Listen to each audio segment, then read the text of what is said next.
오늘 첫 번째 할 것은 뭐냐? 예비처에 대한 얘기를 먼저 하려고 합니다.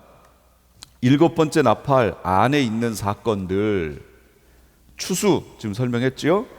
알곡, 곡식, 양을 추수하는 거예요. 이걸 다른 말로 우리가 잘 아는 말로 휴거라고 얘기하는 거예요.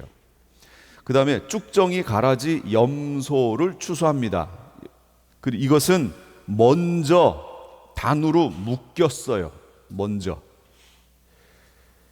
그것들은 쭉정이, 가라지, 염소는 먼저 단으로 묶어놨어요. 딱 묶어놓고 그 다음에 알곡 추수를 하는 거예요.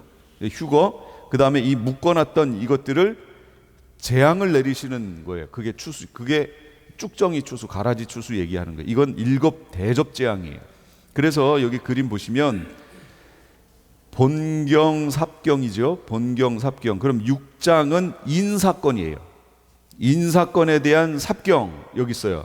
그 삽경 안에는 내용이 뭐가 있냐? 하나님 종들의 선택, 그 다음에 흰옷 입은 무리가 누구냐, 그 얘기가 이 안에 들어가 있어요. 그래서 하나님 종들의 선택, 종이 몇 명이에요? 14만 4천.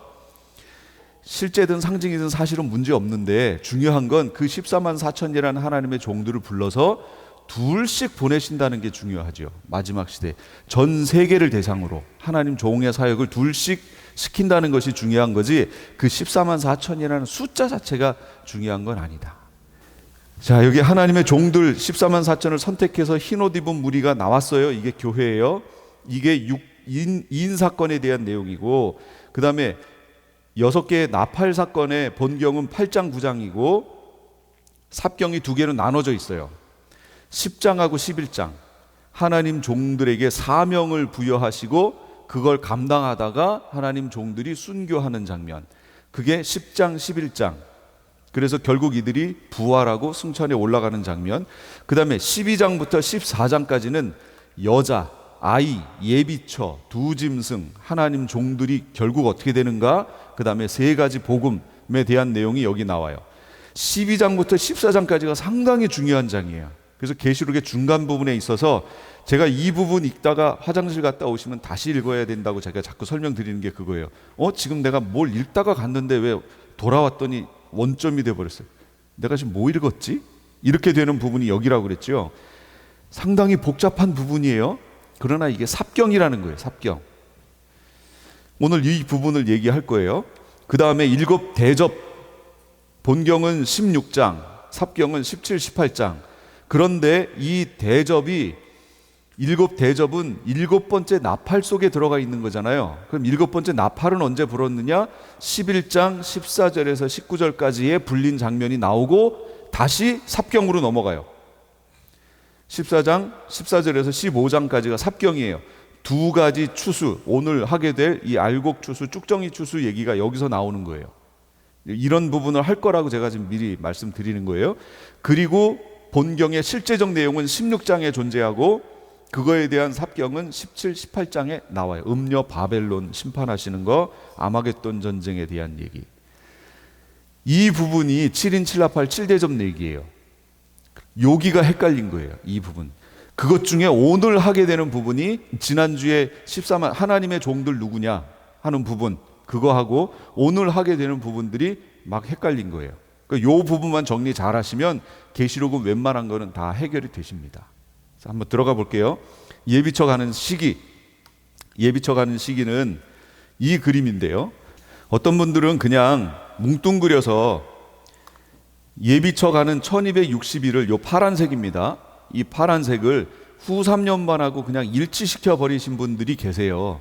그건 그렇게 자세하게 설명을 안 하시고 그냥 한때도 때 반때니까 후 3년 반 하고 그냥 묶으시는데, 이 부분을 한번 잘 보시면 하나님의 종들이 순교할 때, 요 하나님의 종들이 전 3년 반 1260일 동안 사역하고 순교하지요. 성경에서 계시록에서 1년은 360일로 계산되어 있어요.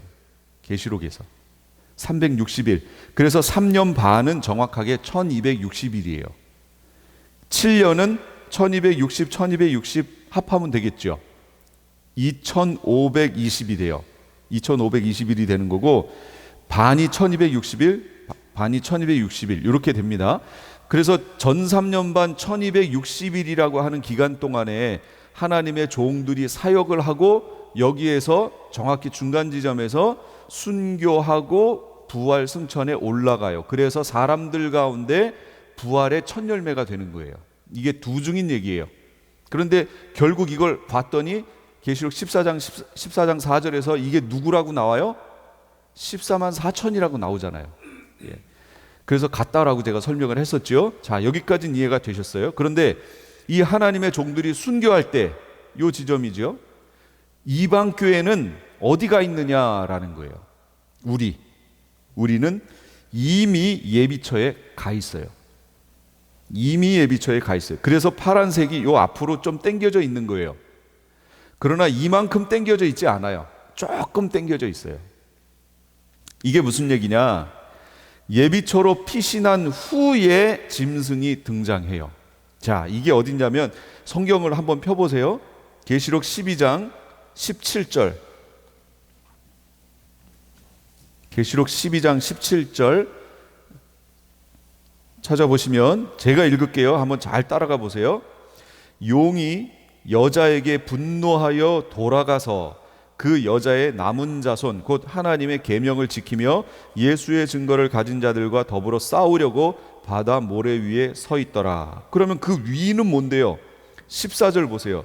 그 여자가 큰 독수리의 두 날개를 받아 광야 자기 곳으로 날아가 거기서 그 뱀의 낯을 피하여 한 떼와 두 떼와 반 떼를 양육받음에 여자 뒤에서 뱀이 그 입으로 물을 강같이 토하여 여자를 물에 떠내려가게 하려 하되 땅이 여자를 도와 그 입을 벌려 용의 입에서 토한 강물을 삼키니 용이 여자에게 분노하여. 자, 이게 무슨 얘기예요? 이미 이 여자는 누구냐? 이건 교회 얘기하는 거예요. 신약 교회. 특히 마지막 때에 하나님의 종들을 배출한 그리고 흰옷 입은 무리로 등장하게 될 교회 얘기하는 거예요. 교회라고 해서 다는 아니에요. 깨어나지 못한 교회들도 있어요. 그러니까 이때 깨어있는 교회를 말하는 거예요. 이 교회들은 예비처로 가게 되고 예비처로 갔어요. 독수리 두 날개를 받아 예비처로 갔어요. 제가 그랬잖아요. 여기 독수리 두 날개가 누구예요? 이걸 세대주의에서 어떻게 해석한다고요? 이걸 미국이라고 해석한다고. 여기 독수리 두 날개를. 이 독수리 두 날개가 어떻게 미국이에요? 그리고 여기 여자를 어떻게 해석하는 줄 아세요? 이스라엘하고 해석하는 거예요. 세대주의. 왜냐? 이방교회의 시간은 끝났고 우리는 환란 들어가기 전에 다 휴거에 올라갔으니까 남은 건 뭐예요? 이스라엘밖에 없어요. 그러니까 여기 여자는 이스라엘이에요. 그 다음 아이는 누구예요? 그러면 예수님. 그럼 벌써 제가 축 얘기했잖아요. 어긋났죠. 축에서 어긋났기 때문이 아니라 그 내용을 쭉 훑어보시라 그 얘기예요. 언제 이스라엘이 1260일 동안 예비처에 가 있은 적이 있나요? 없어요. 독수리 두 날개요? 예수님을 낳고 이스라엘이 가려면 언제가 돼야 되는 거예요? 초대교회로 가야 되는 거잖아요. 거기에 미국이 어디 있어요? 대체 미국은 어디 있는 거예요? 그러면 이거는 지금 시대가 언제를 얘기하는 거예요? 그렇게 해석하면 상당히 복잡해진다는 거죠. 그러면 그 과거가 아니고 현재로 쭉 땡겨 와가지고 미래의 이스라엘이라고 치자고요. 미래의 이스라엘. 그 미래의 이스라엘을 미국이 힘을 써서 예비처로 보호한다. 이런 식으로 해석하는 거예요, 지금. 실제적으로 해석하는 건 좋은데 이건 조금 과했다는 거죠. 제 얘기는 이렇게 과해서는 안 된다. 그 독수리 두 날개로 업어라는 표현을 이 요한이 쓸 때는 미국을 상징하기 위해서 쓴 게 아니고 뭘 상징한 거예요? 출애굽기에 있는 이스라엘을 광야로 끄집어낼 때, 불러낼 때 하나님이 내가 너희를 독수리 날개로 업어 너희를 인도했다. 그 얘기를 갖다가 쓴 거잖아요. 그럼 독수리 날개로 어떻게 이스라엘을 업어서 인도했어요? 구름 기둥과 불 기둥으로 인도했잖아요. 그럼 구름 기둥과 불 기둥이 상징하는 게 뭐예요? 성령의 역사죠. 성령의 인도를 통해서 두 증인을 통해 그 이스라엘이 나올 때의 두 증인은 누구예요? 그러면 모세하고 아론이 되겠죠. 그렇게 되면 모세를 통해서, 그리고 실제적인 말하는 건 누가 했어요? 아론이 했단 말이에요. 그 둘을 통해서 그들을 데리고 나온 거 아니에요. 그러니까 하나님의 말씀과 성령의 역사를 통해서 이들을 광야로 이끌어낸 것, 지금 독수리 날개가 그걸 설명하고 있는데 갑자기 왜 여기에다 독수리에다가 미국을 집어넣냐고요. 말이 안 돼요. 우리가 예비처 갈 때 미국이 도와주는 게 아니고 말씀과 성령으로 성령의 인도를 받아서 가는 거예요. 지금 예비처 어디예요? 몰라요. 아직 그때가 안 됐기 때문에 몰라요.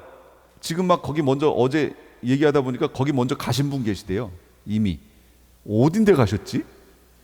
궁금해요. 저도 한번 가보고 싶어요. 벌써 가셨대요. 어떤 장로님은 예비처에.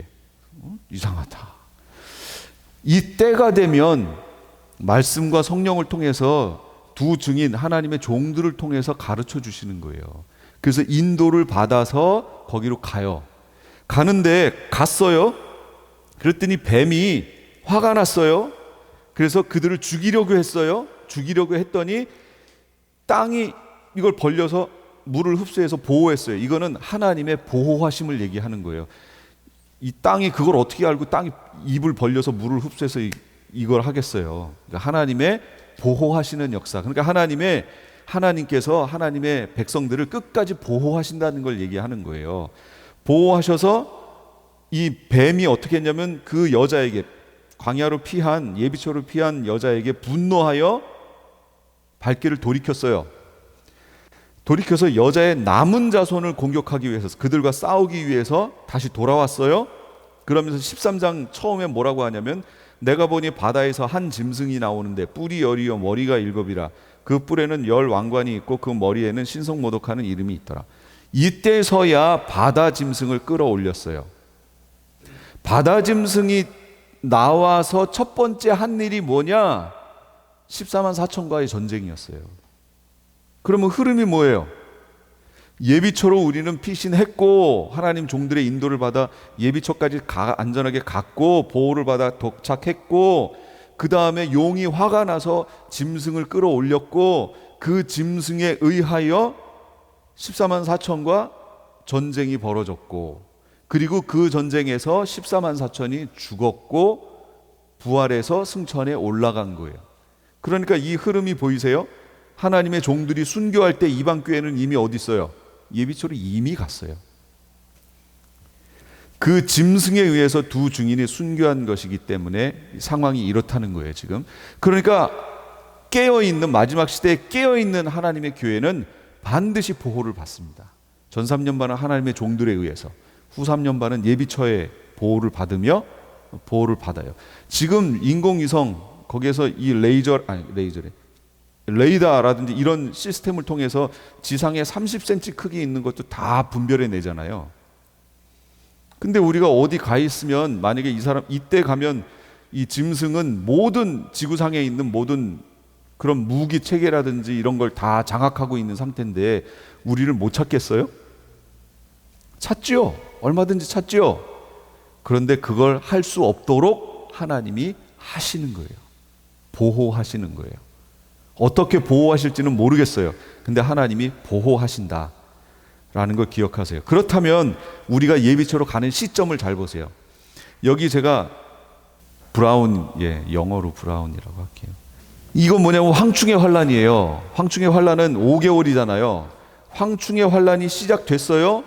이 황충의 환란에 의해서 하나님의 입맞지 않은 사람들이 어떻게 돼요? 하나님의 종들 빼고 교회마저도 이 재앙을, 이 환란을 받는다고 그랬죠. 그리고 이게 마지막 테스트라고 얘기했잖아요. 이 테스트를 받는 중에 교회가 괴롭겠죠. 엄청 괴로울 거예요. 그러다가 예비처로 가게 돼요. 자, 그 내용이 어디 있느냐? 12장으로 가보세요. 계시록 12장 13절. 용이 자기가 땅으로 내쫓긴 것을 보고 남자를 낳은 여자를 박해하는지라. 용이 여자를 박해해요. 마귀가 여자를 박해해요. 교회를 박해해요. 그럼 계시록에서 교회를 박해하는 장면이 어디 나와요? 그게 황충의 환란밖에 없어요. 그렇잖아요. 계시록 쭉 보셨잖아요. 황충의 환란밖에 없어요. 어떤 분들은 교회는 그 황충의 환란에서 보호를 받는다. 예를 들면 교회가 14만 4천이고 그들은 하나님의 인을 맞았기 때문에 황충은 하나님의 인 맞지 않은 자들만 공격하는 거기 때문에 교회는 보호받는다. 이렇게 해석하잖아요. 아니에요. 그래서 그게 잘못됐다고 얘기하는 거예요. 하나님의 인 맞은 사람들은 14만 4천 하나님의 종들이고 나머지 교회는 성령의 인을 받은 자들이지요. 이들은 황충의 환란의 대상이에요. 그리고 괴롭게만이라 바사니저라는 게 테스트하는 내용이라고 했잖아요. 테스트를 받아요. 이 황충의 환란으로 인하여 죽음을 구하는 그런 고통이라고 얘기했죠. 그러면 이 고통이 올 때 이 고통을 경감시키려면 어떻게 해야 돼요? 진통제라도 맞아야죠. 그렇죠? 예. 그러면 이런 현상이 교회에만 나타나는 게 아니라 일반 다른 사람들이 안 믿는 넌 크리스찬들에게도 이 현상이 나타날 거란 말이에요. 그럼 그 사람들은 그런 고통이 올 때 어떻게 할까요? 병원으로 달려가겠죠. 진통제라도 맞겠죠. 그런데 교회는 어떻게 해야 돼요? 갈 수 있어요, 없어요? 없어요. 왜 없어요? 병원을 갈 수가 없잖아요. 병원 거래를 할 수가 없잖아요. 뭐가 없어서? 짐승표가 없어서. 짐승표가 매매 수단인데 이때부터는 이제 짐승표를 가지고 매매를 하기 때문에 병원에 가도 결제 시스템이 다 짐승표인데 이걸 해야 되는데 크리스찬들은 이 짐승표가 없잖아요. 병원 갈 수가 없어요. 그래서 여기에 보시면 이때 이런 모든 상황 속에서 짐승표를 받는 이들이 등장합니다. 이 짐승표를 잘못 해석해서 어떤 분들이 짐승에게 경배하고 받는 게 짐승표라고 얘기하는데 이때 가서야 짐승에게 그때 그 전까지는 그냥 줬는데 이 후 3년 반 시작할 그 무렵에 가면 짐승에게 경배를 해야 짐승표를 주는 거예요. 이때 가면. 그 전에는 그냥 줘요. 자기가 원하면. 그래서 지금도 짐승표 비슷한 것들이 시행되고 있어요. 지금 어디까지 왔냐면 베리칩까지 왔다고 얘기하는 거예요. 베리칩이 제가 짐승표라고 얘기하는 게 아니에요. 베리칩까지 왔다는 거예요. 과학 기술이. 근데 그것보다도 지금은 더 발전했어요. 나노 기술 10의 마이너스 9승 입자만큼 작게 쪼개는 거예요. 잘게 쪼개. 거의 세포 수준으로 쪼개는 그 기술이 있어요. 나노 기술이에요. 그걸로 어떤 잉크를 만들어서 QR 코드 같은 거 있죠. 그런 모습을 여기에다가 딱 찍어낼 수 있어요. 그러면 이게 표가 돼서 뭔가를 매매를 할 수 있는 수단으로 될 수도 있어요. 지금 이런 기술도 돼 있다고요. 즉 과학 기술이. 그런데 현재까지 이게 실제적으로 적용이 되어 우리 삶 속에 영향을 미치는 건 베리칩까지 왔어요. 베리칩 만들고 그 베리칩을 공교롭게도 삼성에서 만들어요. 그 다량을. 그게 지금 만들어지고 시행되고 있는 거예요. 제가 베리칩이 짐승표라고 얘기 안 했어요. 그쪽으로 갈 그 요소들 중에 현대 과학이 와 있는 게 거기까지라고 얘기한 거죠. 이제 더 발전할 수 있습니다. 그러니까 뭐라고 한정 짓지 마세요. 그럼 거기 묶여요. 예전에 뭐라고 그랬어요? 바코드가 짐승표다 그랬잖아요. 그러면 거기 묶인다니까요. 짐승표가 아직 안 나왔는데 이거를 짐승표로 지정하는 순간 여기에 묶여서 다른 걸 못 봐요. 이거 그렇게 하시면 안 돼요. 특징 이제 짐승표 하면 그때 할게요. 이제 그 성질을 가지고 있는 게 있으면 짐승표로 가겠구나. 대표적인 게 뭐예요? 몸에 받는 거예요. 그러니까 몸에 들어오면서 신분증 역할을 하고 매매 수단을 하고 하는 이런 역할을 하는 게 등장하면 그거 절대로 받으시면 안 됩니다. 받으시면 안 돼요. 지금 거기까지 왔는데 여기에서 지금 짐승표가 있어야 가서 진통제라도 맞는데 못 맞잖아요. 괴로워하지요. 그러다가 예비처로 피신하는 거예요. 그 테스트를 통과하여 예비처로 가는 거고 그 테스트에 통과 못한 사람들은 거기서 짐승에게 경배하고 짐승표를 받는 거예요. 안타깝죠? 결승선 바로 앞인데 그걸 못 참고 그 앞에 가는 거예요. 그런 상황이 벌어져요. 그래서 먼저 가는 거예요. 파란색을 제 앞에다가 꾸민 이유가 그래서 후 3년반 시작하기 바로 직전에 먼저 가는 거예요. 예비처로 먼저 가서 거기서 한때 두때 반때 1260일 얘기하는 거예요. 60일 동안 예비처의 보호를 받아요. 이 예비처의 보호를 한때 두때 반때라고 하는 1260일 동안 받고 그 끝나는 지점에서 휴거대에 올라가는 거예요. 그러면 그 지점을 정확히 알 수 있는가? 제가 여기 물음표 했잖아요. 그 지점 정확히 몰라요. 왜 모르냐면 이 앞에 부분이 얼마인지 모르니까. 어느 시점에서 여기를 갈지, 예비처로 갈지를 모르기 때문에 뒷부분에 휴거대에 올라가는 시점도 몰라요. 그러나 거의 환란 끝부분이에요. 끝부분. 그 끝부분이 되어 예수님이 공중재림하시고 우리가 휴거되어서 올라갑니다. 그 그림을 보여준 거예요. 그리고 후 3년반 42달 전체는 42달로 표현했어요. 이거는 짐승이 정권을 잡는 그런 시기예요. 유브라데 전쟁을 통해서 그 바로 직전에는 14만 4천이라는 하나님의 종들도 죽였잖아요. 그리고 유브라데 전쟁, 핵전쟁을 통해서 인류의 3분의 1을 죽이고 전체적인 그 권력을 장악을 했죠. 그래서 짐승이 42달 동안 권력을 잡는 기간이에요.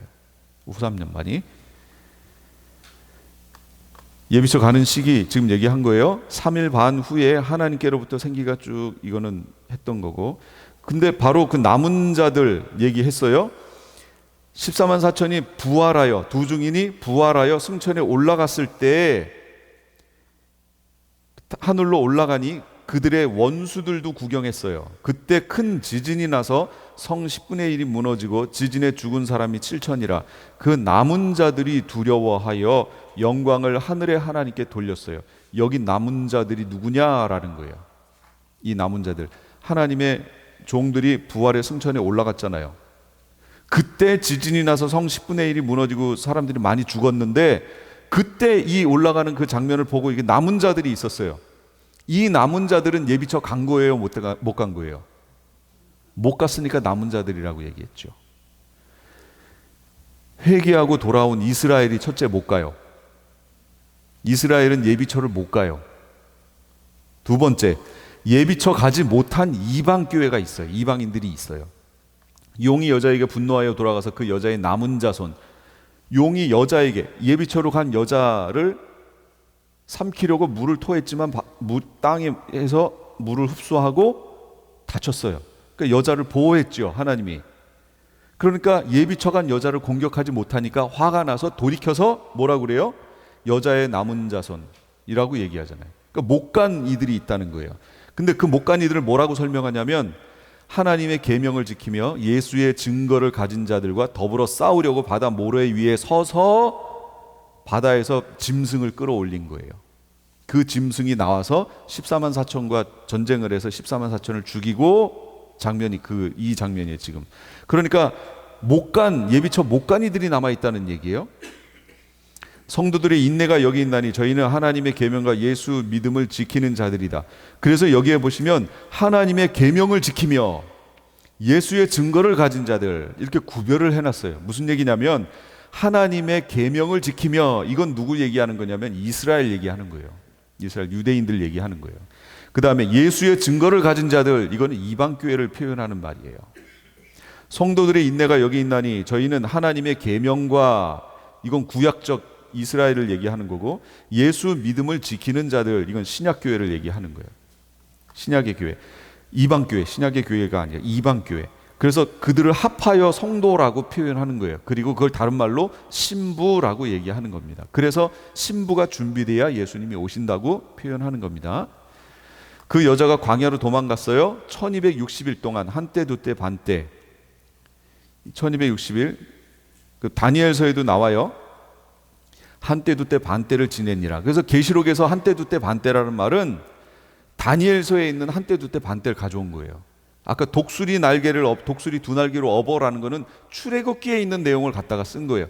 그러므로 계시록은 그대로 두고 이렇게 계시록에 있는 표현들이 구약이나 신약에서 가져왔으니까 이런 걸 가져와서 해석해야 된다고 설명하는 거예요.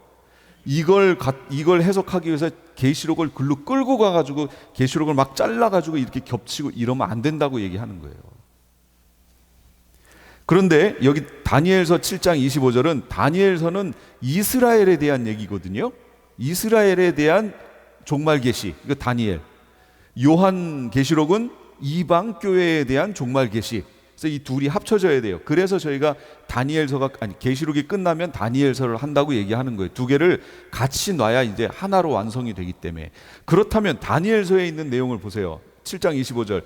그가 장차 지극히 높으신 이를 말로 대적하며 또 지극히 높으신 이의 성도를 괴롭게 할 것이며, 성도를 괴롭게 해요. 그가 또 때와 법을 고치고자 할 것이며 성도들은 그의 손에 붙임받으여 한때 두때 반때를 지낸대요. 이거 이스라엘 얘기하는 거예요.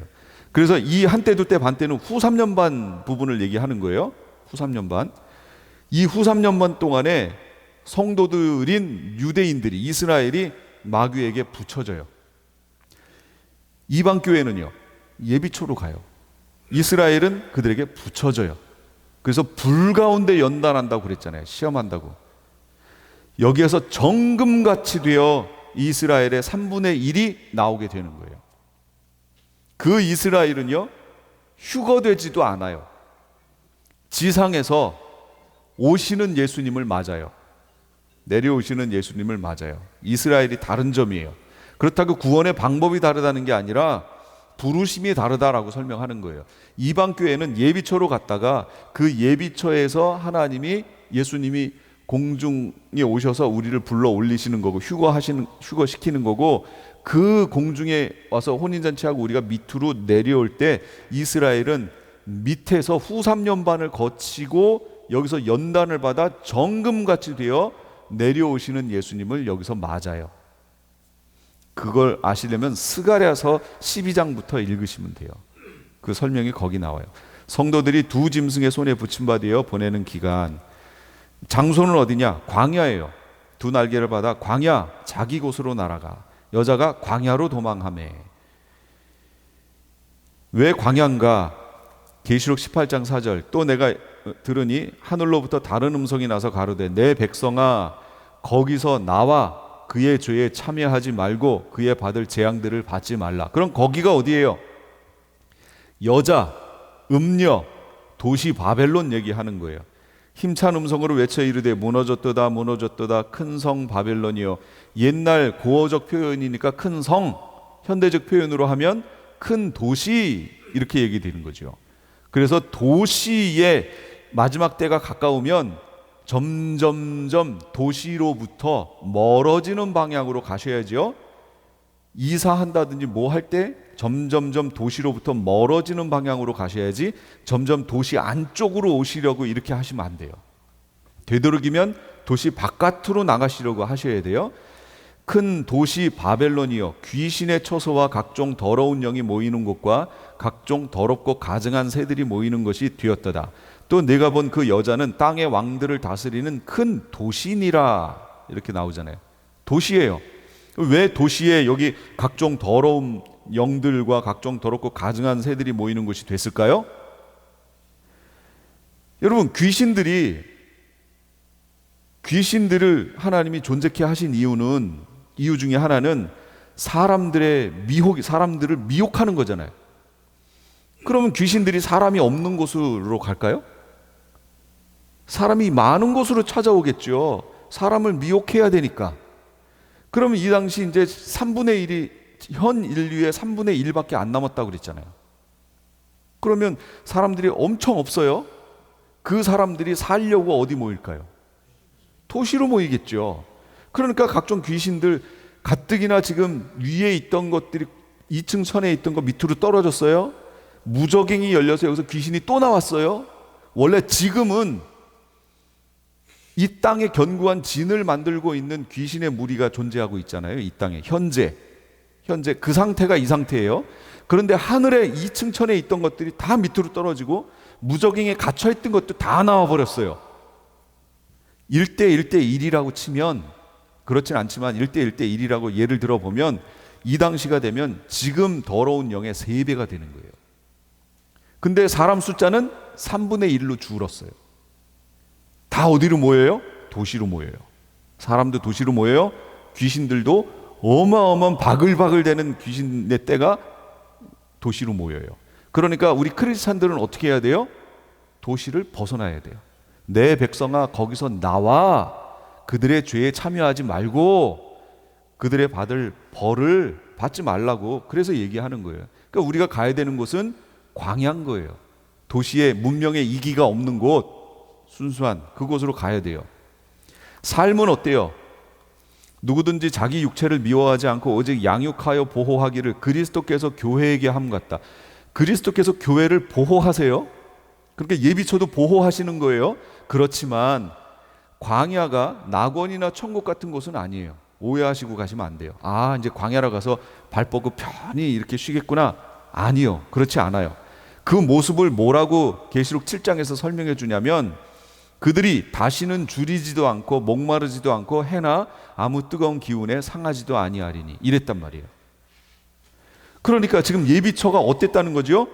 줄였고 목말랐고 해의 뜨거운 기운에 상하는 그런 곳이었다는 거예요. 여기 가보세요. 배고프고 줄이고 목마르고 이 상태예요. 예비처 갔는데 어떻게 해야 돼요? 이거 인내하는 훈련도 해야 돼요. 그래서 금식의 훈련도 해야 돼요. 영성 훈련 중에 내용이 있잖아요. 금식 훈련이 있잖아요. 이런 것들도 크리스찬들이 해야 된다는 거죠. 하셔야 돼요. 이거 그때 할 거예요. 이때 원망하시면 안 돼요. 그래서 인내가 필요하다고 얘기하는 거예요. 원망하시면 누구랑 똑같아져요? 고린도전서 10장 이스라엘의 무리가 40년 동안 광야 생활할 때 어떻게 했어요? 주를 시험하고 원망하고 우상 숭배하고 이러다가 결국 어떻게 됐어요? 그들은 약속의 장소에 못 갔어요. 그러니까 여기에서도 어떻게 해야 돼요? 끝까지 인내해야 돼요. 그래서 이 장소를 뭐라고 그래요? 양육하는 장소예요. 안전하게 보호를 하시면서 양육하는 장소예요. 양육한다는 게 뭐예요? 키운다는 거잖아요. 이들이 예비처에서 휴거대에 올라갔다가 메시아 왕국의 백성으로 온전한 백성으로 성장할 수 있도록 여기서 키우는 거예요. 믿음 훈련시키시는 장면이에요. 이스라엘이 광야에 갔던 게 떡으로만 사는 게 아니라 하나님 말씀으로 사는 것을 거기서 훈련시키신 거잖아요. 훈련받는 곳이에요. 이게 마지막 훈련이에요. 우리에게. 이거 잘 통과하셔야 돼요. 실제예요, 상징이에요? 예비처가 실제예요. 근데 어떤 분들이 상징으로 해석하는 분들 계세요. 그럼 제가 이렇게 질문하는 거죠. 아니, 환난은 실제인데 예비처는 상징이라고요? 어떻게 피하는 거죠? 지금 환난은 실제잖아요. 7년 환난, 실제적인 환난이 지금 오고 있는데 그 닥친 환난을 피하는데 피하는 건 상징이래요. 교회로 피한대요. 교회로 어떻게 피하죠? 건물 교회 안으로 들어와 문 닫고 있어야 되나요? 공동체로 그냥 모여 있어야 되나요? 어떻게 피하죠? 상징이라고 그러면 어떻게 피하냐는 거예요. 믿음으로 실제적으로 이게 왔는데 걸리면 죽는데 믿음으로 그러면 메시아 왕국의 백성은 누가 돼요? 하나님이 그들을 보호하셔서 휴거시키고 내려야 그들이 메시아 왕국의 백성이 되어 자녀 생산을 하고 메시아 왕국의 복을 누리는 그런 상태가 되는데 그게 하나님 계획인데 그래서 이건 실제입니다. 왜 보호하셔야 돼요? 부활 때는 장가도 안 가고 시집도 안 가잖아요. 그러니까 죽여서 올리면 가장 편한데 죽여서 부활시켜 올릴 수가 없는 거예요. 왜요? 시집가지도 않고 장가가지도 않잖아요. 하늘의 천사들과 같아지잖아요. 부활체가 되면. 그럼 천년왕국에서 자녀 생산 누가 해요? 못하잖아요. 그래서 그들을 보호하셨다가 알곡이 되게 만드셔서 휴거시켰다 내려보내서 천년왕국의 메시아 왕국의 백성으로 자녀 생산을 하도록 만드셔야 하기 때문에 이들을 보호하셔야만 하는 거예요. 부활의 몸은 천사들과 같아요. 천년왕국의 씨 역할을 해야 되기 때문에 가는 방법 황충의 환난을 피해서 가는데요. 죄에 참여하지 않고 재앙으로부터 벗어나기 위해서 가야 하는 예비처 가야 하는 이유가 그거예요. 그리고 여자가 독수리 두 날개를 받아 독수리 날개로 너희를 업어. 출애굽기 19장 4절 나오죠. 내가 애굽 사람에게 어떻게 하였음과 내가 어떻게 독수리 날개로 너희를 업어 내게로 인도하였음을 너희가 보았느니라. 이 말씀 갖다가 차용해서 쓴 거거든요. 근데 이거를 미국이라고요? 독수리가 나왔다고 미국이라고 해석하면 참. 그러니까 이게 상징적 해석하고 이게 문제라고 얘기하는 거예요. 상징적인 게 나오면요, 그건 구약에 있는 것 같다 쓴 거예요. 그러니까 그걸 가지고 와서 해석해야죠. 독수리 날개는 여호와께서 그들 앞에서 가시며 낮에는 구름기둥 그들의 길을 인도하시고 밤에는 불기둥으로 그들을 비추사 낮이나 밤이나 진행하게 하시니 낮에는 구름기둥 밤에는 불기둥 백성 앞에서 떠나지 않고 새벽에 여호와께서 불과 구름기둥 가운데서 애국 군대를 보시고 애국 군대를 어지럽게 하시며 보호하시는 거죠. 그러니까 성령의 보호 받는 거예요. 아까 용이 물을 토해서 쓸어버리려고, 이거 상징적 표현이죠. 그랬더니 땅이 벌려서 물을 다 흡수해버려서 여자를 보호했다. 이거 상징적 표현이에요. 지금 여기에서 불과 구름 기둥이 애국 군대를 보고 애국 군대를 어지럽게 해서 이스라엘을 보호하셨던 것과 같은 방식으로 보호하신다는 거예요. 이렇게 보호해 주실 거예요. 독수리 두 날개. 그럼 현대적으로 적용하면 독수리 두 날개는 뭐냐? 기름을 담아 등과 함께 가져갔더니 내게 기름을 부으시고 성령이 내게 임하셨으니, 성령이 내게 임한 것을 뭐라고 표현하냐면 내게 기름을 부으시고 이렇게 표현해요. 말씀은 내 발의 등이요. 그러니까 기름과 등이 뭐예요? 성령과 말씀이란 얘기예요. 그래서 마태복음 25장 슬기 있는 자들이 그릇에 기름을 담아 등과 함께 가져갔다. 이게 마지막 주의 오심을, 신랑 오심을 준비하는 자들의 자세잖아요. 기름과 등이 뭐예요? 그게 성령과 말씀 얘기하는 거예요. 그래서 어떻게 인도해요? 성령과 말씀으로 인도해요. 그러니까 마지막 때에 성령 충만이 너무 중요한 거예요. 성령 충만하셔야 돼요. 그럼 어떻게 해야 돼요? 기도 외에는 없어요, 방법이. 그러니까 기도 많이 하시고 우리가 살아가는 삶에서 기도함으로 그냥 해결해 내야 되는 거죠. 이렇게 하다 보면 어떻게 된다고요? 나중에 예비처로 가는 거예요. 내가 지금 가가지고 준비해 놔야지? 아니요, 내가 준비하는 게 아니라니까요. 우리가 준비하는 게 아니에요. 하나님이 예비하신 것이 있더라 그랬잖아요. 하나님이 예비하시는 것이고 우리는 이때 기도와 성령과 말씀을 통해 충만하여 그 인도를 받으면 쭉쭉쭉 가다가 거기 가는 거예요. 우리가 여기에서 샌디에고로 가요. 자동차 몰고 밤중에 어떻게 가요? 헤드라이트를 딱 켰더니 갑자기 이 헤드라이트가 샌디에고까지 비춰져요. 그래서 그냥 이렇게 가나요? 아니죠. 어떻게 비춰요? 바로 앞에 몇 미터 앞만 비추는 거예요. 그런데 이걸 가지고 결국 샌디에고로 가는 거예요. 이렇게 인도하신다고요. 이렇게 예비처로 가게 될 거예요. 그러니까 바로 헤드라이트가 앞에 비추는 것처럼 성령과 말씀을 통해서 우리가 인도를 받아 하나하나 하다가 어느 순간인가 거기에 도착하게 된다는 거죠. 그러니까 지금부터 준비하셔야 된다고 얘기하는 거예요. 그럼 예비처의 모형들이 없는가? 있어요. 내 백성이 거주하는 고센 땅을 구별하여. 희한하죠. 그 고센 땅이, 아니 이쪽은 막 난리가 났는데, 재앙이 있고 난리가 났는데, 어두워지고 난리가 났는데 고센 땅은 멀쩡해요. 다른 건 그렇다 쳐요. 어떻게 이쪽은 어둠 캄캄함이 임했는데 고센 땅만 환해요? 아니 구름이 아주 특별한 구름인가요? 어떻게 그렇게 하실 수가 있죠? 사람들이 자기 처소에 일어나는 자가 온 이스라엘 자손이 거주하는 곳에는 빛이 있었더라. 고센 땅에는 우박이 없었다. 똑같은 땅인데 그들이 있었던 요 고센 땅, 요 지역은 하나님이 구별하셨다는 거예요. 이것처럼 지구상에 똑같은데 하나님이 예비하신 곳에서 우리를 구별하여 보호하신다는 거예요. 이거 하나님이 하시는 거예요. 그러니까 우리가 준비하는 게 아니에요. 여기는 대신 우리가 준비해야 되는 건 있어요. 어떤 부분에 전삼년반에서부터 지금부터 전삼년반 들어가는 부분은 우리가 준비하는 거예요. 거기는 후 3년반 예비처는 우리가 준비하는 게 아니에요. 하나님이 예비하신 곳이에요. 전 3년반에는 인사건하고 이거 보셨죠? 전쟁도 일어나고 기근도 일어나잖아요. 그럼 우리가 어떻게 해야 돼요? 이때 해결할 수 있는 것들을 준비해야 돼요. 전 3년반은 우리가 준비해야 돼요. 근데 후 3년반은 아니에요. 가지 못할 자들이 있는가? 예, 있어요. 회개하고 돌아온 이스라엘. 3분의 2는 멸망하고 3분의 1은 거기 남으리니 이스라엘 얘기하는 거예요. 그 3분의 1을 불 가운데 던져 은같이 연단하며 금같이 시험할 것이라. 예, 예비초에 우리는 예비초 가고 그 후 3년반에 불 가운데 던지는 거예요. 시험회 때. 전 3년반은 불 가운데 던진 게 아니에요. 그들이 왜 성전제사 하고 있었잖아요. 그러니까 불 가운데 던진 게 아니었다고요. 그럼 불 가운데 던진 게 언제예요? 후 3년반 얘기하는 거예요. 이들이 후 3년반에 그렇게 돼요. 성도 중 환란에 떨어질 자가 있는가? 예, 후 3년반 그 여자의 남은 자 손 그랬잖아요. 있어요.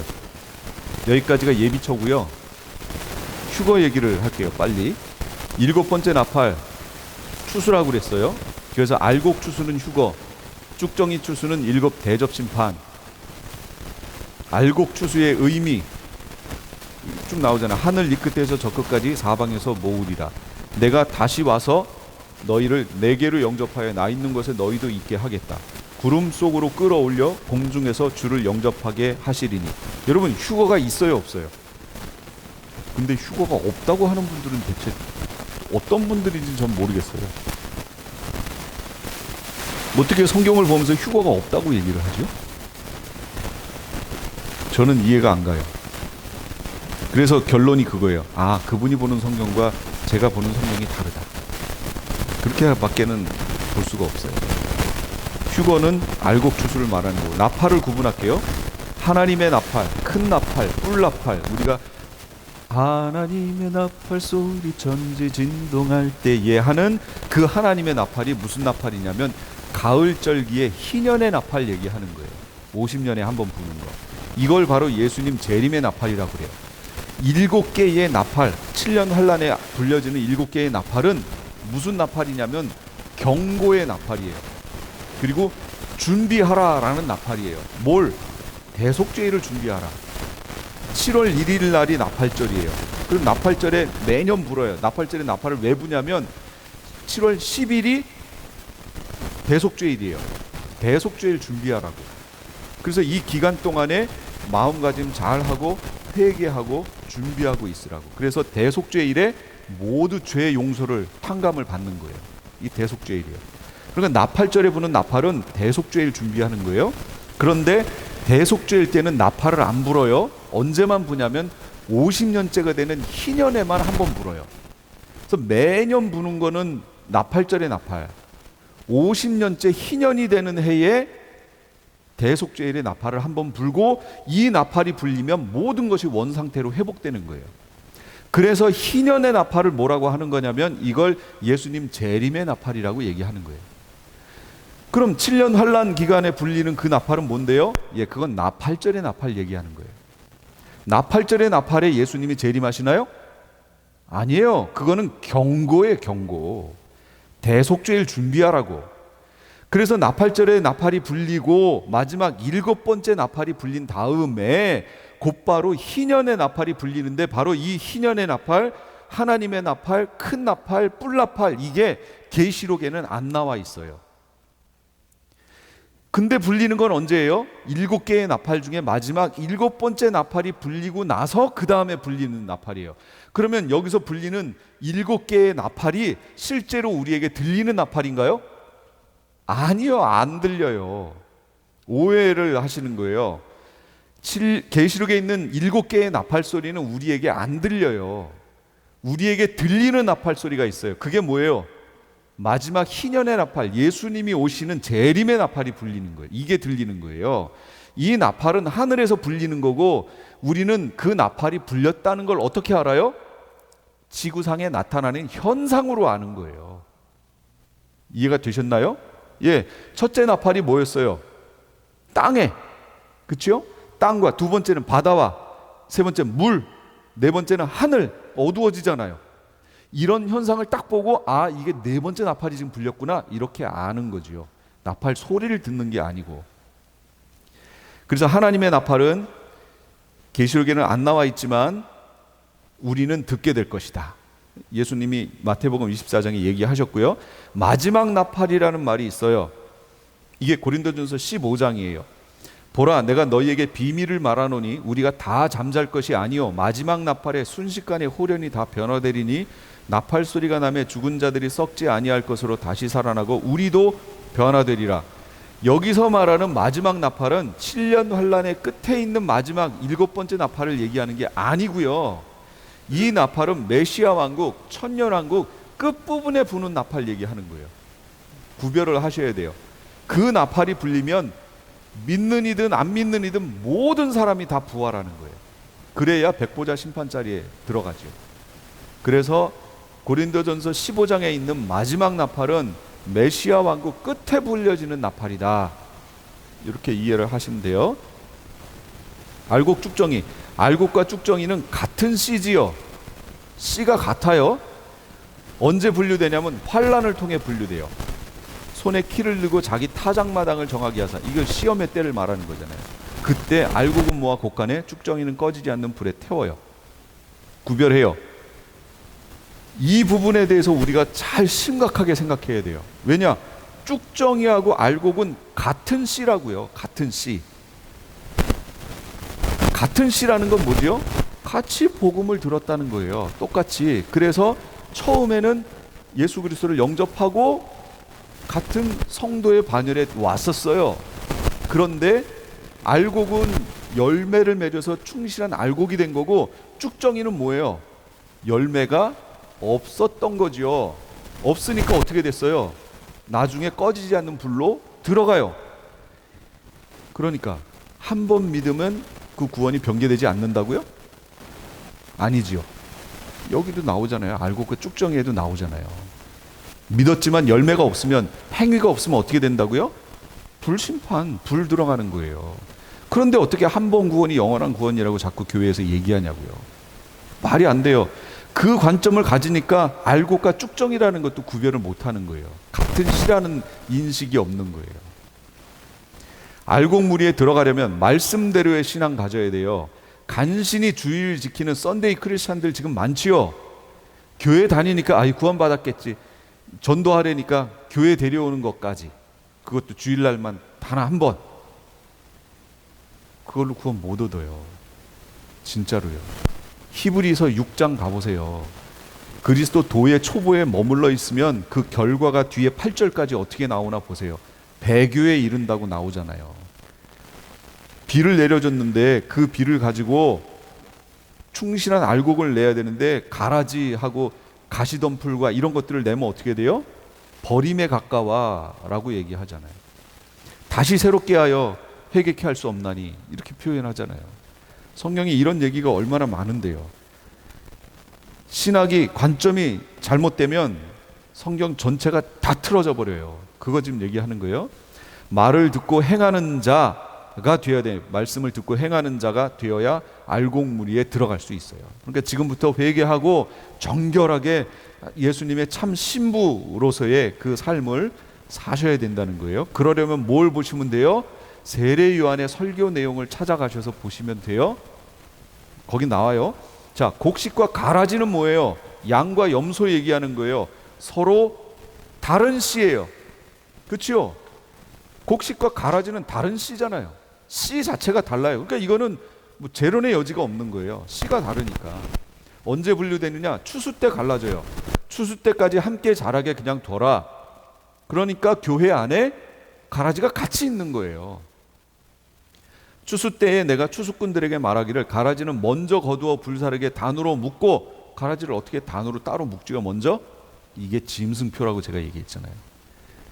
그때가 되면, 추수 때가 되면 가라지는요 자연스럽게 짐승표 받아요. 문제 없다는 거죠. 본인들 생각에. 짐승표, 자신은 가라지요 쭉정이라는 것을 시인하는 표가 짐승표예요. 인자가 구름을 타고 오시는 모습을 땅에서 보면 저주받은 거예요. 다 어디에 가 있어야 돼요? 같이 올라가 있어야 돼요. 휴거디에 올라가야 돼요. 근데 땅에서 오시는 예수님을 보면 그 사람은 못 올라갔다는 얘기잖아요. 그러니까 세대주의는 뭐라고 얘기하냐면, 처음 환란 시작할 때 올라간 사람이 있고 못 올라간 사람이 나중에 또 이렇게 올라간다고. 여기서 훈련 잘 받아 나중에 올라간다. 그럼 휴거가 대체 몇 번이에요? 그렇게 안 된다니까요. 성경에 휴거가 몇 번씩 안 나와요. 예수님 공중재림하실 때 우리를 끌어올리는 게 그게 한 번이에요. 끝이에요. 그럼 그때 못 올라가면 저주받은 건데, 못 올라가는 이들이 있어요. 신앙인 중에. 그게 누구냐? 그게 이스라엘이에요. 제가 이스라엘은 못 올라간다고 그랬잖아요. 후 3년반 불가운데 시험을 받고 3분의 1이 정금과 같이 되어 재림하시는 예수님을 봐요. 그래서 통곡을 해요. 거기서 오시는 예수님을 보고. 그게 스가랴서 내용이라고 설명했어요. 궁금하시면 가셔서 읽어보세요. 스가랴서 12장부터 14장 보세요. 구름 위에 인자 같은 이가 앉아 있는데 이 인자 같은 이가 누구예요? 어린 양 되신 예수님. 하늘 천상계에서 인자 같은 이 그러면 다 예수님이에요. 메시아 얘기하는 거예요. 다니엘도 얘기했죠. 인자 같은 이가. 그런데 다니엘서는 예수님 오시기 전이거든요. 500년 전, 500년도 더 된 전. 근데 육체를 입고 오시기 전인데도 불구하고 인자 같은 이가 이미 존재하는 거예요. 성령 하나님을 보면서 성경에서 인자 같은 이 어떤 형상을 말하고 이런 거 있었나요? 성령 하나님에 대해서 없어요. 성부 하나님에 대해서 그런 거 없어요. 그런데 성자 하나님에 대해서는 형체를 얘기해요. 아니 이 땅에 육체를 입고 오시기도 전인데 이미 형체를 얘기해요. 근데 성자 하나님은 이 땅에 초림하시기 전에 이미 이 땅에 오셨었어요. 구약에 보시면 아브라함을 만나셨잖아요. 세 사람이 왔죠. 아브라함이 버선발로 나가서 그냥 영접해가지고 드렸잖아요. 그리고 두 사람은 소돔과 고모라로 갔고 한 사람은 남아서 아브라함하고 대화를 나누죠. 몇 명까지 딜하잖아요. 딜하는 거 40명 30 뭐 쭉쭉 딜하는. 그때 계셨던 이분이 누구냐? 이분이 성자 하나님이에요. 육체를 입고 오시는 분. 그리고 소돔과 고모라에 갔던 이들은 누구예요? 천사. 근데 천사가 그들이 롯 집에 들어가니까 그 마을에 있던 사람들이 와가지고 막 오늘 밤 이 집에 온 사람 끄집어내라, 우리가 상관하겠다 그러잖아요. 어떻게 그들이 봤죠? 천사인데? 천사가 육체를 입을 수 있나요, 없나요? 하나님이 허락하시면 가능해요. 육체 입을 수 있어요. 사람들이 천사에 대해서 오해하는 부분이 있는 거예요. 그런데 하나님이 모든 천사에 대해서 육체를 입으라고 얘기하지 않으셔요. 그게 그들이 있어야 되는 위치예요. 그런데 타락한 천사들은 뭐예요? 있어야 되는 위치를 벗어난 이들이에요. 그래서 타락한 거예요. 그래서 이들이 육체를 입고 이 땅에 떨어져요. 그리고 사람의 딸들의 아름다움을 보고 자기가 원하는 대로 딸들을 취하여, 여자를 취하여 거기서 자녀 생산을 해요. 거기서 나온 게 뭐예요? 네피림, 거인족인 거예요. 그게. 근데 그들의 생명이 언제까지예요? 구약에 보시면 120년이라고 나오잖아요. 그때 우리 인간은 몇 년 살았어요? 969세. 900대 살고 있었단 말이에요, 우리 인간은. 그런데 이렇게 위치를 벗어난 타락한 존재들의 수명은 120년이었어요. 그럼 그들이 120년이란 얘기는 그 육체를 벗어나 죽게 된다는 거지요.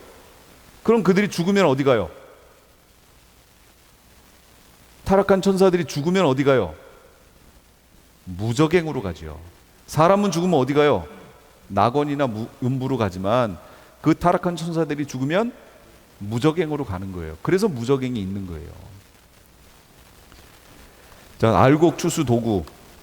구름 위에 앉으신 이가 낫을 휘둘러요. 낫은 천사들의 활동이에요.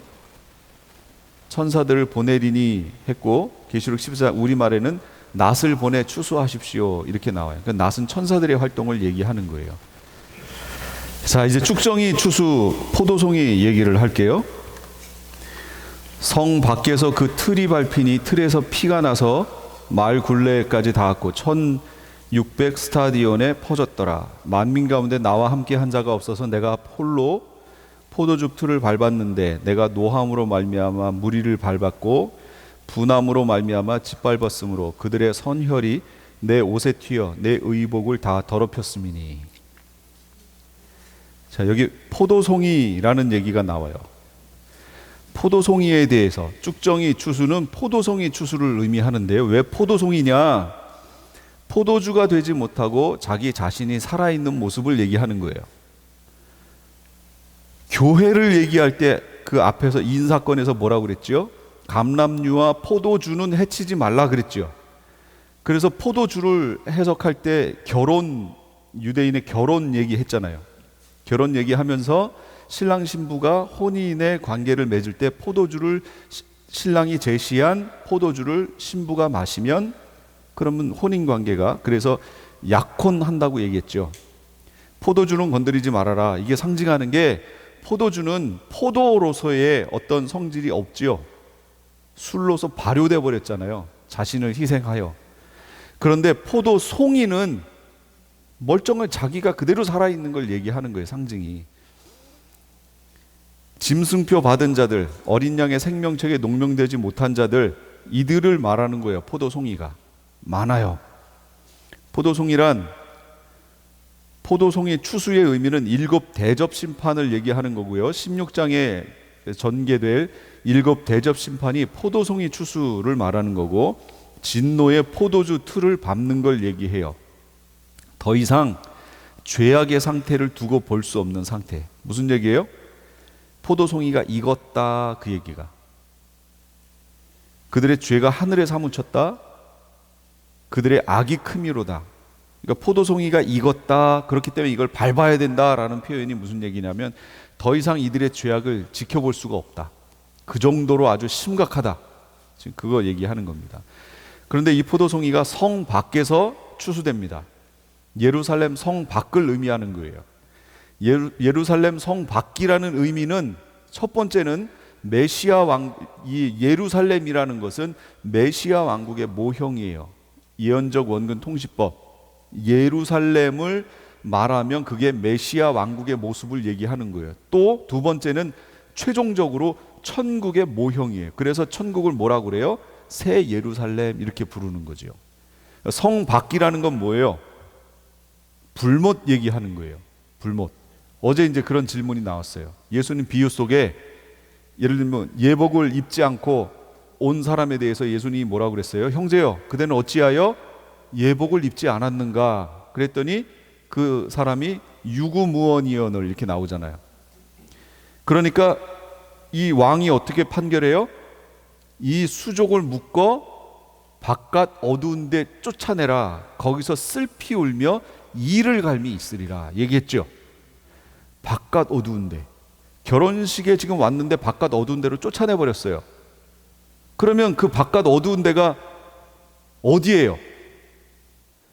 그러니까 이 마지막 때는 미혹의 때라니까요. 미혹의 때예요. 무슨 얘기를 하고요, 그 사람이 하늘에 가서 뭘 받고 어떻고 예, 근데 성경에서는 그걸 어떻게 증명을 해주지요? 하고 말씀으로 다시 돌아가시면 돼요. 말씀에서 그걸 증명해주면 아 하시면 되고, 아멘 하시면 되시고, 말씀하고 다르면 아니군요 하시면 돼요. 말씀이 잣대잖아요. 이거 가지고 측량하는 거예요. 말씀 가지고. 성 밖은 불못 얘기하는 거예요. 불못. 예수님도 예루살렘 성 밖에서, 골고다가 어디예요? 예루살렘 성 안에 있나요? 성 밖에 있어요. 성 밖에서 그 십자가를 지신 거예요. 성 안에서는 그 심판받으면 안 돼요. 그거는 메시아 왕국의, 최종적으로는 천국의 상징적 표현이기 때문에 성 밖에서 심판받는 겁니다. 그래서 이들도 성 밖에서 추수를 하는 거예요. 예수님도 성 밖에서 십자가 지셨고 세상 죄를 지고 형벌을 받으셨기 때문에 성 밖은 형벌의 장소예요. 거기 가시면 안 돼요. 형벌의 모습을 피의 양으로 표현했어요. 제가 수학을 좋아해요. 그래서 이 1600 스타디온이 대체 이게 무슨 표현일까 하고 추적을 했어요. 가로, 세로, 높이 하면은 부피가 나오잖아요. 이걸 가지고 해볼게요. 자, 높이, 말 굴레. 이건 다른데 어디에도 없어요. 이건 제가 계산한 거기 때문에 다른 데 가셔서 계산이 좀 잘못됐네 이러지 마세요. 높이, 말 굴레, 말 곱비, 킹제임스에서 약 1.5m라고 얘기 나와요. 가로, 세로, 원 스타디온이란 얘기는 이 당시 있었던 스테이디움이 뭐냐면 콜로세움 경기장밖에 없어요. 그럼 콜로세움 경기장의 그 기준이 뭐냐면 86, 54예요. 이건 제가 저기 찾은 거예요, 인터넷에서. 그럼 총 부피는 원 스타디온 곱하기 말굴레 높이 곱하기 그거 1600개 하니까 쭉 하니까 이만큼이 나와요. 세제곱미터. 이제 단위 환산해야 돼요. 리터로 단위 환산해야 돼요. 1세제곱미터는 1000리터예요. 따라서 여기다 1000을 곱해요. 그러면 100, 1000만, 10만, 100만, 1000만, 억, 10억, 100억, 약 100억 리터가 되는 거예요. 이때 1600 스타디온이라는 게 110억 리터만큼의 피의 양을 말하는 거예요. 성인 한 사람이 약 5리터 정도, 남녀 평균으로 해서 5리터 정도 가정하면 이걸 5로 나누면 숫자가 22억 3천만이 되는 거예요. 그래서 22억 3천만 명의 피가 밟혔다. 이때, 이 추수 때 밟혔다, 그 얘기예요. 그래서 1600 스타디온은 22억 3천만 명. 정확한 숫자냐? 아니요. 제가 그냥 대략 계산했을 때, 왜냐면 약 5리터라고 이것도 대략이고 대략 넣었잖아요. 그러니까 정확한 수치는 아니에요. 또 여기서 강의 들었는데 1600 스타디온은 22억을 얘기하는 거래. 막 이렇게 하시면 안 돼요. 제가 이게 대략 얼마쯤 될까 이걸 보여드리려고 하는 거예요. 그러니까 1600 스타디온의 죽는 수가 22억. 그러니까 상당히 많은 수가 순식간에, 왜 그 유브라데 전쟁에서 3분의 1이 죽는 숫자 있었잖아요. 10몇 억이었죠.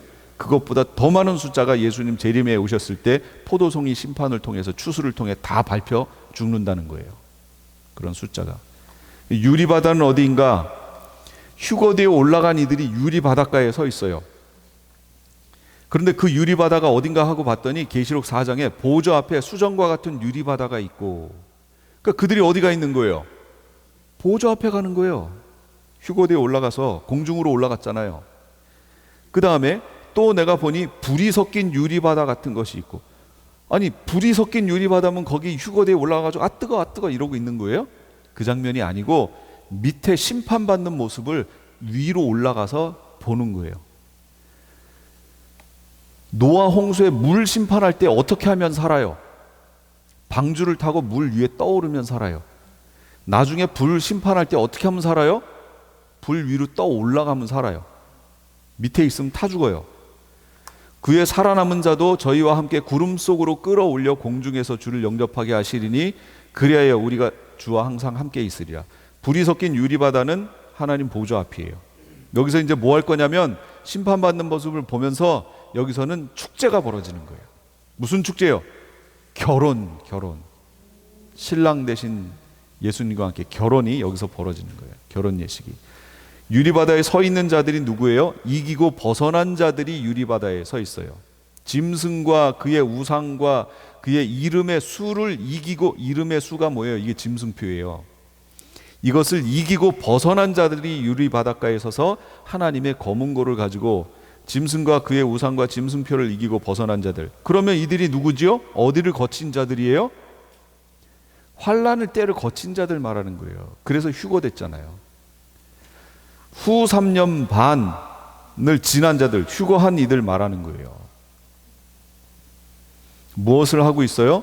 하나님의 종 모세의 노래, 어린 양의 노래를 부르는 거예요. 모세의 노래가 출애굽기 15장 어린 양의 노래를 부르고 있어요. 모세의 노래가 뭐예요? 홍해를 건넜어요. 홍해를 건너는데 저 뒤에서는 지금 애굽의 군대가 막 쫓아와요. 맨 뒤에 서 있는 사람들은 어떨까요?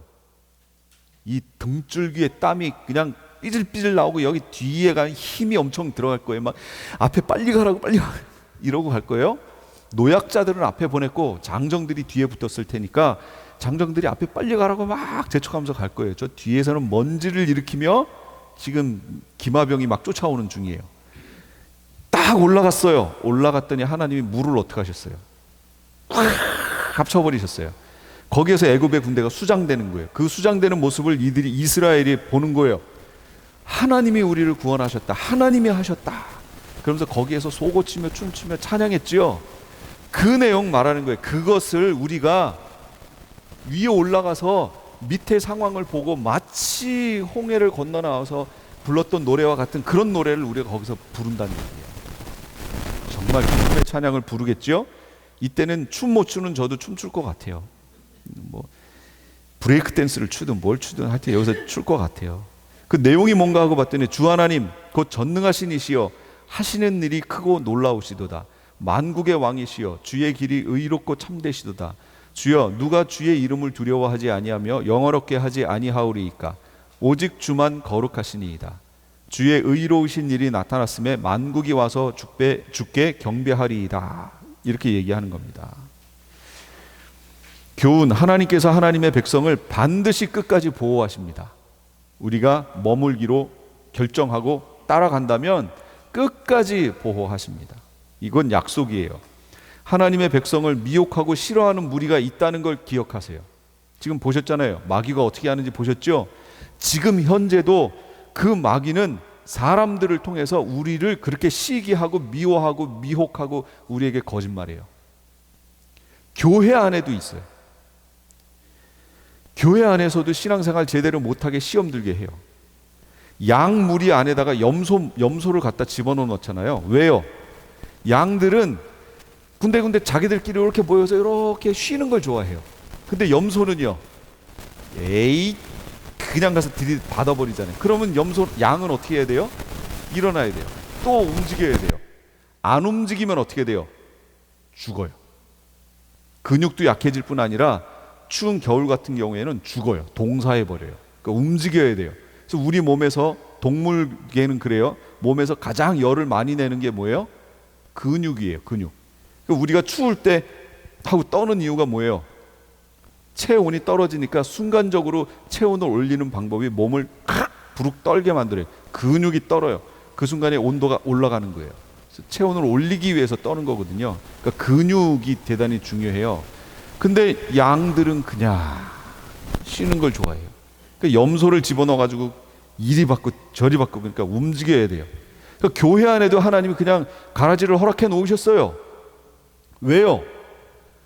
그걸 통해서 이리 바치고 저리 바치고 하면서 어떻게 하는 거죠? 움직이는 거예요. 그거에 대해서 하나님 어떻게 해야 돼요? 하고 기도하게 되고, 기도 제목이 생기고, 그래서 사는 거예요.